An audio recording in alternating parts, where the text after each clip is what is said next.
Hi, my name is Manish Gupta, and in this video, I'm going to talk about Search O1, which is a framework, which is an agentic search enhanced framework for large reasoning models. So let's get started. What is search? What is the Search O1 framework, right? So all of you must have heard about large reasoning models. So they are practically more or less, large language models, which also do a whole bunch of reasoning before coming up with the last output, with the output answer, right? Now, these large reasoning models have been shown to be super effective at solving very complicated problems, which require multiple steps of reasoning. However, these reasoning processes of large reasoning models suffer from knowledge insufficiency. Now, there is, of course, knowledge in the parameters of these large language models or large reasoning models, but they are not sufficient when it comes to, most recent events that have happened, or sometimes, these models are just not large enough to store everything in their parameters in that senses, right? So they suffer from knowledge insufficiency, and this leads to frequent uncertainties and therefore potential errors. Okay. For example, on some data set, people have observed that these are the kind of sentences or phrases that occur in the reasoning chain of a large reasoning model. Words like weight, perhaps it's referring to dimethyl sulfone and so on in some chemical kind of problem, solution of a chemical problem, right? Chemistry related problem. Alternatively, perhaps there is a mistake. Alternatively, HBR and so on, right? Are likely not having the required symmetry. So there's uncertainty in the reasoning that the model is performing. Okay. In fact, it was observed that if you basically looked at these uncertain words, like perhaps, alternatively, weight, and likely, and then tried to look at average occurrence in the entire reasoning steps, if you just did direct reasoning, you would observe that these words, perhaps, alternatively, weight, likely, occur so many times on average across these reasoning chains. Okay. If you did RAG, then sure, I mean, the number of occurrences of these uncertain words in the reasoning traces drops. Well, sometimes it increases as well, but most of the times it drops. But then in this search one framework, which I'll talk about soon in the video, it is observed that there is a huge drop in the occurrence of these uncertain phrases, basically meaning the model is much more certain about the answer that it is coming up with. Okay. Now, how does the search oven framework work? And to be able to understand that, let's see these three different mechanisms: vanilla reasoning pattern, and then there is RAG, and then agentic RAG. Now, agentic RAG is a revised version of RAG in some ways, and I'll talk in detail about that. And then there is search O1. Okay. So first, let's talk about the vanilla reasoning pattern, and then talk about agentic RAG, and then talk about O1. Okay. So in the vanilla reasoning pattern, you start with a question which basically requires multi-step reasoning. Okay. So carbon atoms count of product 3. So basically, this is the question. There is a 3-step chemical reaction which is there in the question, and the question is, what is going to be the carbon atom count of product 3? Okay. Now, this requires multiple steps of reasoning because, for every step in the original chemical reactions, you have to basically reason as to what kind of product will be formed and so on and so forth. A large reasoning model can actually do that. It can start thinking. It can basically, whenever it encounters unfamiliar knowledge, it basically cannot do much because there is no RAG which is allowed in a vanilla reasoning model. If it basically comes up with unfamiliar knowledge, it just makes a guess and continues reasoning. Okay, because that's the best that it can do, right? So it does several steps of reasoning, and those steps are basically encoded in its reasoning chain, and then it comes up with the final answer, which may be incorrect, for example, in this case. Now, what you could do is obviously bring in RAG. So you could say that, yes, there is a nice question, and let me take the question, and there's a large repository of chemistry documents. For example, you retrieve top 10 documents, you combine them, concatenate them with the original question, give it to this large reasoning model, and well, it basically hopefully will come up with better answer because it can leverage the knowledge in those relevant 10 documents. But there is also this agentic RAG, where the idea is that, yes, there is a question, and there is the original question is presented to the large reasoning model. Whenever it basically comes up at a position of uncertainty, the large reasoning model itself decides that, hey, it is time to actually use a web search tool, or basically any search tool, retrieval tool in that sense, right? And then it basically, takes the query. So it formulates the query. It realizes that it is uncertain, formulates a query to look up on the search tool. And then it looks up, gets the relevant documents, includes those relevant documents in its reasoning chain, its reasoning process, and then continues to do more reasoning. Okay. So that is what basically, it basically can do iterative RAG. So essentially, if it requires to call the search agent several times because it is uncertain several times in its reasoning, reasoning process, then can actually call a RAG or the search tool multiple times. Okay. However, these documents, which it basically brings in as part of the output of the search process, may be very long. And these long and redundant documents can actually disrupt the reasoning process. And that is why folks have come up with this search O1 framework. In this search O1 framework, there is a search instruction, and which basically says that, hey, of course, your job is to answer the original question that the user is posting. But if you encounter unfamiliar knowledge, you get into uncertainty, you can basically perform web searches, right? But you have to basically understand when to perform web searches, and then also formulate the right query. So basically, this large reasoning model essentially starts thinking. Whenever it basically gets into uncertain situations, it formulates a query. It gets the retrieved documents from the search tool, and then it also performs some reasoning in documents to actually summarize that information from retrieved documents. It doesn't really, take those retrieved documents and bring into the reasoning chain straight away, but it actually summarizes them, integrates useful information into the previous reasoning chain, and then it continues further. It basically continues reasoning further. And this is iterable in the sense that it can also call the search tool several times and do RAG retrieval, several times, so as to basically get the final answer. And in this particular use case, we do observe that it can come up with the right count of the carbon atoms of the product 3 at the end of the chemical reaction. Okay. So more clearly, how does search O1 work? Well, basically, there are a few design decisions, right? First, it has to figure out when it is uncertain, right? Second, it has to basically formulate the right search query so as to basically do the search. Third, when it formulates the query and it does the lookup, it gets the top few documents. Then it has to basically therefore do reasoning and then extract the relevant content from those documents, summarize it, and then include it into the reasoning chain or the reasoning process. Remember, when it is trying to formulate a query, it must basically obviously condition it on the original question, on the reasoning chain so far. All of those things have to be kept in mind, that is what it should help the reasoning model formulate the query. Now, of course, to be able to do that, there are these two prompts. So the agentic, it performs both of these things. It basically it acts like an agentic RAG because it does do retrieval on demand in that senses.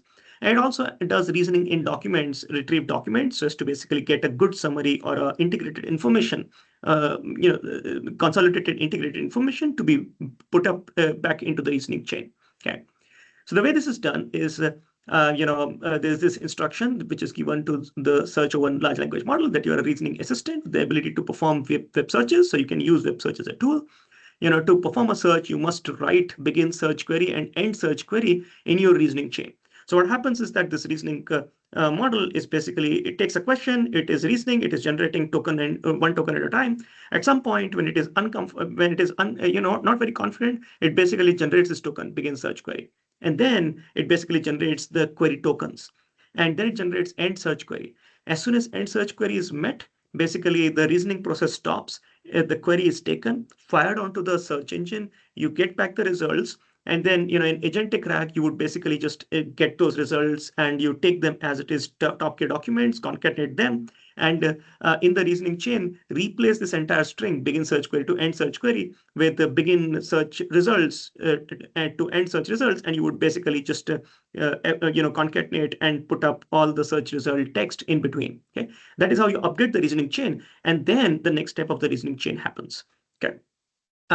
But of course, in Search O1, rather than actually incorporating those documents as it is, what Search O1 also does is to reason in documents. So it basically analyzes the web search results, extracts the relevant information, and then it basically outputs the relevant consolidated summarized information in a manner such that it is short, non-redundant, and actually more helpful for the reasoning process. Of course, the process remains the same. It still, uses agentic RAG in that senses, does a search query, and brings back the consolidated information and includes it in the reasoning chain. Okay.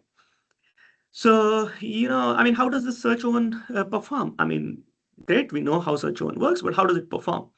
So, so essentially, to be able to measure the performance of Search O1, what people did was to essentially measure it, work with QWQ 32 billion model. So essentially, the large language model that they used is the QWQ 32 billion model. They also worked with the Bing search engine API as a retriever, and they basically retrieved top 10 documents. So that's basically the setup. So the large language model was not very large. It's basically just a 32 billion parameter model. For search, they basically took the search queries, fired it on Bing, and took the top 10 results. That's the setup, right? And then they experimented with several tasks. So they experimented with challenging reasoning tasks, for which you see the results here. So the benchmarks are GPQA, PhD level science question answer benchmark consisting of physics, chemistry, and biology questions.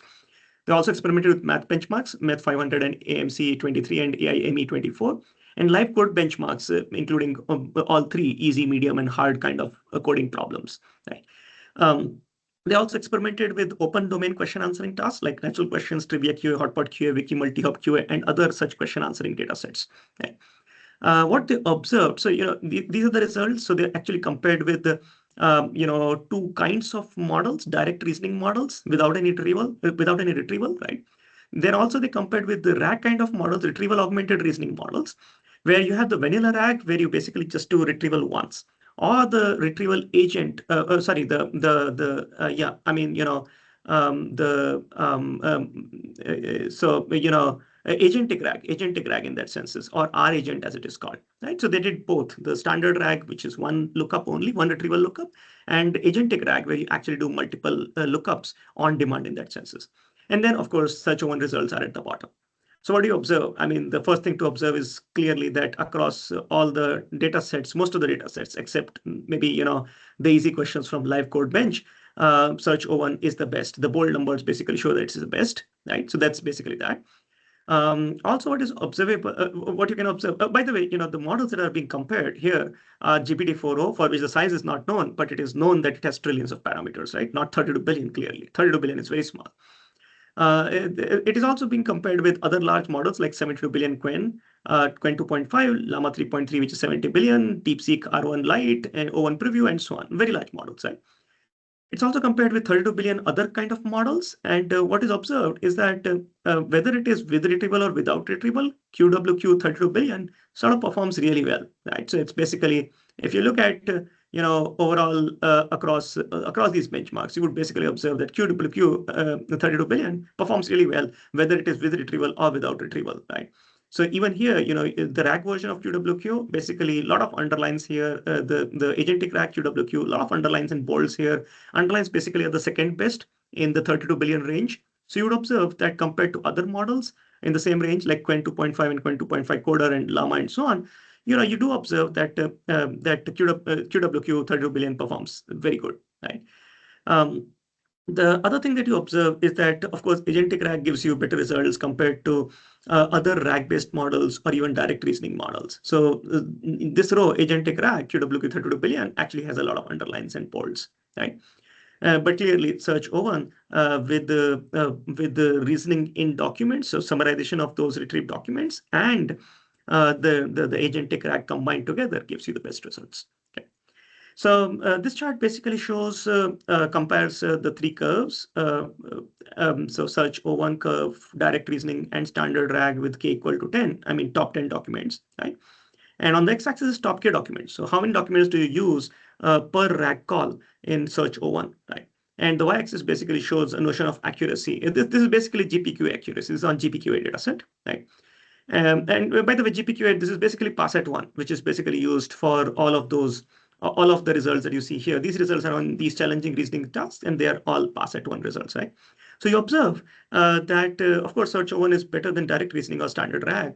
But the interesting point is that larger the number of documents you obtain, the accuracy continues to improve. So even with 10 documents, the accuracy is much better compared to 1, 2, 3, or 5, and so on. Okay. So basically saying that the reasoning that happens, the reason in documents, the summarization and the consolidation of information that happens is also very, very beneficial, right? So it can actually handle many, many documents, Docker documents, and give continuously improving results. Another thing to observe is that even with one document, which is basically being obtained as part of this retrieval, agentic RAG kind of retrieval, even with one document, Search O1 is actually better than agentic RAG itself, standard RAG itself, or direct reasoning. Okay? So this one document more or less is basically agentic RAG plus the summarization, right? Both of those aspects help Search O1 to become better. Okay, here are some examples of Search O1 in action. So as you can observe, the question is this. Cinnamaldehyde was treated with something, I mean, very difficult to pronounce chemicals, right? But then the question is how many carbon atoms are there in product 3? The choices are A, B, C, D, and the ground truth answer is B. So Search O1 actually starts, all right, so I have this problem here about some chemical reactions. This is how typical reasoning models start, right? And they basically break down the they break down the problem step by step.